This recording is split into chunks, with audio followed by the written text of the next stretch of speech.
What's going on, y'all? Welcome back to the Bourbon Talks, the show where we sit back, have a drink, and talk about what's going on in the world of movies, TV shows, video games, and comics. How's everybody's Wednesday going so far? Now, for those of you playing along at home, the bourbon for tonight is Elijah Craig. Okay, this is a pretty smooth, it's a 94 proof bourbon, about $30 a bottle, so not terribly expensive, but a good value, and it's got a cork. So anything with a cork is just infinitely better, right? I don't know if that's true. I'll go with that. How's everybody doing tonight? Let's say hi to the chat real quick. All right, you're number one social introvert. How you doing? Good to see you. What's up with me? Not too much. What's up with you? How you doing? Miss Lorena, always a pleasure. Hey y'all, BRB gonna put dishes away. Oh, okay, all right, no problem. That's priority. Miss Teresa, good to see you. How are you? I'll wait back to you. How's it going? How's it going? Let me know in the chat if anybody's drinking tonight. Now, this is a midweek stream, so I expect, not too many people are going to drink. And if you're going to drink responsibly. Have a drink, maybe half. It's a way to sort of wind down, okay? It's hump day. Week's almost over. So it's a midweek celebration. Good evening. Brian, how are you? Are you observing? More than just me, I hope. There's more out there to see. Benzo, what's up, brother? How you doing, man? Good to see you. Doing good? Hope you're doing well. Hello, Miss Belly Button. Is that your last name? I don't know. Mrs. Belly Button. Bionic, I like corks. Yes, corks. They make everything better. What they do is they make that really cool sound. Okay, so that kind of, come on. It just sounds awesome, and you get to smell the cork. It's like wine. I don't know. Yeah. Elijah Craig is good. It's a good. It's like I said. It's not that expensive. It's not that harsh. You don't have that warm sensation, staying in your chest for a long time. So it's not a bad bourbon. It's really good. And you can cut it if you want. You can mix it, but it's a good sipping bourbon. Small batch. Yeah, definitely. Christy, how you doing? Are you stream hopping? I saw you over with Fallon. I'm happy she got that many people in her stream. I know she wasn't expecting that, but she deserves it. She deserves it. Puts on a good stream. Miss Teresa's doing well. Watermelon sparkling water here. Very nice choice. Very nice choice. I expect I think you have a kindred spirit here, Miss Teresa. Root beer. Very good. Very good. It's got beer in it in the title, so it counts. Totally qualifies. But this is where we take a drink of our favorite beverage. Doesn't have to be bourbon. Whatever you want. Whatever you want. Saying hi to Bionic. Yeah, doing all right. Good. How's the weather where everybody's at? I am obviously on the road again, and I wanted to give a shout out. I want to say thank you to one of my new subscribers, the waitress at the Rachel's Cafe in Katanning. Yeah, I think the name of the town is Katanning, PA. Very nice waitress, very excellent service, and subscribe to my channel. So great to have you. This is what I do. Memes of destruction. What's up? What's going on? We're just getting started. We're going over our drinks. We're talking about our day. We're talking about the weather. All very exciting things. I got a few things to talk about tonight. A few things to talk about. Some late breaking stuff has happened. Just want to catch up with the chat real quick. Yeah, she really does. She really does. I've been a fan of Fallon for a while now. She's she was not a big channel now. She was even smaller back then, but she's got a lot to say, and I think that it's important that if we want to talk about the fandom and us being this great community, and we encourage each other, that it's important to check out these smaller channels and listen to what they have to say. And I think she has a lot to say, and she's got some good insights. So for those of you who aren't subscribed or don't know, check out Fallon Reacts. She's got like I said, she's got some good content. She's got a good point of view. So swing by and check her out. And if you like what she does, maybe consider subscribing. Everybody's saying hi. 50 degrees. It was 26 here. Like I said, we are about, I think I'm north of Pittsburgh, maybe 20, 30 miles. So going to be heading back tomorrow. Going to finish up this one and head back to Cincinnati. / Northern Kentucky. You know, I'm on the Kentucky side. So, yes, it was 26 here. It was cold. Are you drinking? Okay. All right, Hammer. I'm in a hotel. I don't typically bring a glass with me. So, yes, you caught me. I'm drinking out of a plastic cup. Okay. Maybe if it was a red Solo cup, you'd forgive me. But it's a sin. I know. I apologize. But what can you do? What can you do? Guilty too. Got us what? I like to make conversation, Bionic. And if you met me in person, you would understand that. I'm just a conversationalist.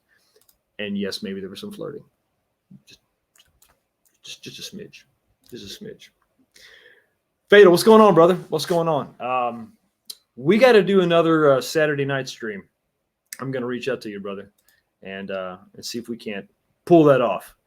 Got some stuff to discuss. Okay. So I think we're all okay. Yeah, I'm in Florida. It was 50. Did you say it was 50 in Florida? Damn. Man, y'all must have shut down. The whole state must have shut down. You kidding me? Wow. So let me get into the first topic. That's kind of a lighthearted, fun topic, and it's what is your favorite, The Witcher or The Mandalorian? Forbes is asking the question, and I think I've got an answer for him. So let's check this out. There are a couple ways to do this. I think the point of the article is really to look at the models, the streaming service models, okay? Where you have Netflix is like, bam, here's a season 1 of a great show, highly produced, well received critically. Everybody seems to enjoy it for the most part. And then you have The Mandalorian, which is on a different streaming service, different model, 1 new episode every week. And look, just taking a quick look at this graph, you can kind of see what they're going at, where you have this big spike and then you have that sort of trailing off where Mandalorian will keep an audience longer. Now, one of the main points that I wanted to sort of get to is, this sort of makes sense, right? Okay, you release 1 episode a week on a streaming service like Disney Plus, which is it's got a smaller subscription base. It's a brand new service. Netflix has been around forever, so I think that they actually, here it is, 160 million subscribers to Netflix. Okay, so when something new drops on Netflix, it hits and it hits big. Okay, it just does. That makes sense. The subscriber base, I don't have those figures, but it's not going to be as big on Disney Plus yet. So obviously, you got a big spike, peaks super duper high, and then even as it trails off, it's still more popular than The Mandalorian. But one thing this article does, it breaks down the subject in different ways, because I think it's important to not just look at one piece of information, but look at many pieces of information. So if we're going to start with the Rotten Tomatoes critic score, which, that's about, you take that in $5 and get a cup of coffee. It's not, I don't think it's really worth that much, but for argument's sake, let's start there. So the comparison is 64% to 94%. Witcher's at 64, Mandalorian's at 94. Critical score, Rotten Tomatoes. Audience score for both series is tied at 93%. So it's interesting. Now, I don't know that either one of these shows are like a lightning rod for controversy. So I think that for the most part, we can take it to the bank that this is pretty much going to be an accurate number, I think. So 93% Rotten Tomatoes audience score. IMDb audience score 8.5 for The Witcher to 8.9 for The Mandalorian. Really closer. The biggest divide you'll see is actually the Metacritic, which is the one that I use if I'm going to use a metric to gauge, success or an overall feel for what a show is doing or a movie. I go to Metacritic because it gives you an average of different sites. And you're looking at a 53 score for The Witcher on Metacritic, and then a 69 score for Mandalorian. So that's the biggest gap there. And then we go to the Metacritic audience score, which is 7.8 to 8.4. So Mandalorian having the edge there. So what do you think? Which one do you like most? Have you seen both? I've seen both. I thought that The Witcher was really good. I have not played the games, read the books. So that was just, here's a cool show starring Henry Cavill. Check it out. And so I was intrigued. I enjoyed it. I don't know if they've strayed far from the source material I don't think that they have for the most part. Other reviews I've read don't suggest that. The Mandalorian was something I was craving. I was super invested in the Star Wars world and the lore and everything. So I think that can hurt and help a show or movie, right? We're super excited. We can't wait to see it, but we're going to be super critical also. So the fact that the audience, for the most part, is rating it higher than The Witcher, I think that actually speaks volumes to the success of that show, because there has not been goodwill in Star Wars. No matter what you think, Last Jedi split the fandom. It really did. And there was some bad will. So the audience, for, let's say the most part, let's say half the audience, didn't have that trust for Star Wars in the hands of Disney. So I think that actually edges out The Witcher, because I think it actually had, for the most part, more to overcome. So that's my 2 cents on that. What's everyone saying in the chat? Okay, it's Becky. It's good for finished. Good. Oh, finish. I think I jumped into a different conversation. I apologize. Hey, OG, how are you? Just sitting back, talking actually some Star Wars. You just clicked in at the right time. So yeah, The Witcher and Mandalorian. Which one is your favorite? Is it fair to say that The Mandalorian is a little bit better than The Witcher? I know all film is subjective. What do you think? Next topic, ladies and gentlemen, boys and girls. I had to talk about this one. I really had to talk about this one.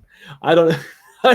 Most people are going to be on the fence about this, but I think for the most part, I'm happy. I don't know why. Maybe it's because I'm a sick individual. Maybe the show has messed with me. But Batwoman has been renewed for a season 2. That's right, folks. The wokest show. And, well, okay, to be fair, it's not the wokest show. I think that a lot of that was really, really played up too much before it even came out. It's not necessarily the wokest show out there. It is the worst written show, at least that I've seen. The writing is god-awful in the show. I mean, everything is contrived. Things don't make sense. You know, it's so convoluted. It's difficult to understand what the hell's going on. And then when you get to a pivotal moment, like a choice, like the last episode where she killed Batman, everybody knows how I feel about that. You don't understand why that choice was made. And then, of course, Ruby Rose's acting, not the greatest. Not the greatest, okay? I think she's better suited for roles like in, John Wick 2, where she doesn't speak. That's probably where she would start. So, yeah, it's been renewed for a second season, okay? Are you surprised? Well, you shouldn't be if you are, because guess what shows were also renewed for the CW? All of them. They haven't listen, they renew everything, okay? They don't have anything else. I mean, what are they going to do? They've sunk so much into Batwoman, and it's not just financial, which I'm sure the contracts were, especially for Ruby Rose, there's something to be said there. But she's now completely entangled in their DC universe. I mean, she's a big part of their Crisis on Infinite Earths event. She's the paragon of courage. I'm sorry, it's tough to say that without laughing. Yeah, Batwoman. Paragon of courage. We are all the paragons of courage. The ones that watch that show. Where's my medal? Where's my award? I need that. So now we have woke individuals that supporters of the show that are saying this is a woke victory. This is a sign that people love it. And no, it's just, listen, they didn't cancel anything. Everything has been renewed. Okay. So maybe you don't have anything to fit in a time slot. Maybe it was baked into the cake. You're going to have this thing around for 2 or 3 seasons. I don't know. At this point, I don't know that they could just cancel her. They'd have to ride her out. I mean, like I said, she's really into the DC universe. She's into the Crisis on Infinite Earths event. I don't know how you could just cut her out. There's still a half season left of this first season. Maybe it would be possible to sort of write some sort of conclusion to that character, but I seriously doubt that you could do it in a way that would satisfy fans. What the hell am I talking about? There's no fans of the show. And the writing is so poor, they could probably just have her fall off a building, in the next episode, and it would just make sense. Oh, okay, well, she's dead. All right, fine. There we go. Drink. But yes, so season 2 for Bat1 is coming next year. So yes, you can look forward to me reviewing the episodes because I hate myself. But I love you more than I hate myself because you actually watch that stuff. You watch it, and I don't. I think you're sick people. You're sick individuals. But I'm but I'm here to oblige if I can. Okay, Hammer. Let's get into this. Mandalorian is mediocre at best. Simple entertainment. That's one way to look at it. I think it's small storytelling. I think it's for the most part it's quiet. It's isolated.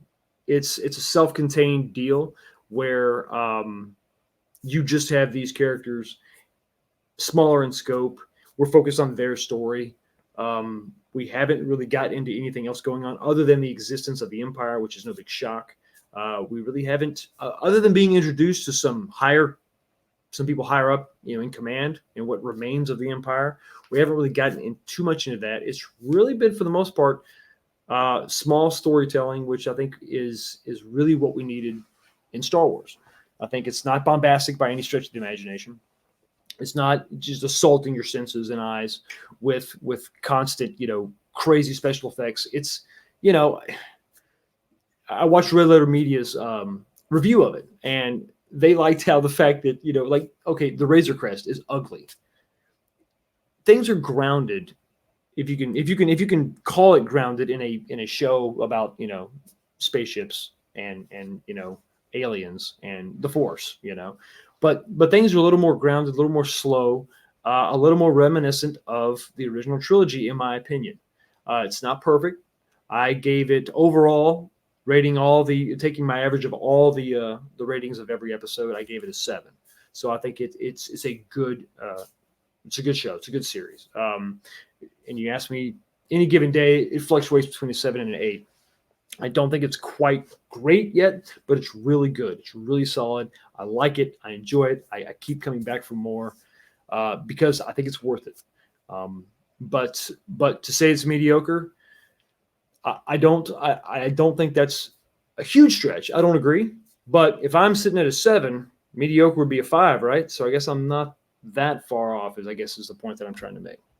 But I'd be interested to know, Hammer, what do you think about The Witcher? If you feel that's sort of mediocre, did you watch The Witcher, and what do you think about that? Alice is the only good thing about that. I think she really is. I think she's the actress that brings it. And forgive me, I can't recall her name, the actress's name, but yes, she brings it. She, I mean, for the most part, I'm not saying she's like a stellar actress, but for the most part, she's in it, right? And she can get a crazy look in her eyes. You're like, damn, she's nuts. So that's why I don't say all the acting is the problem with that show. It really is the writing. I think the actor that portrays her father is also a good actor too. And I was actually shocked the mom that, spoiler alert, died in episode 8. I thought that she actually pulled it off in that episode. I was actually in the scene. I'm like, okay, wow. It's, why didn't you try that hard in the other scenes you were in the other episodes? You might have hooked me a little more, but then the writing would have gotten in the way anyway. So what the hell? What can you do?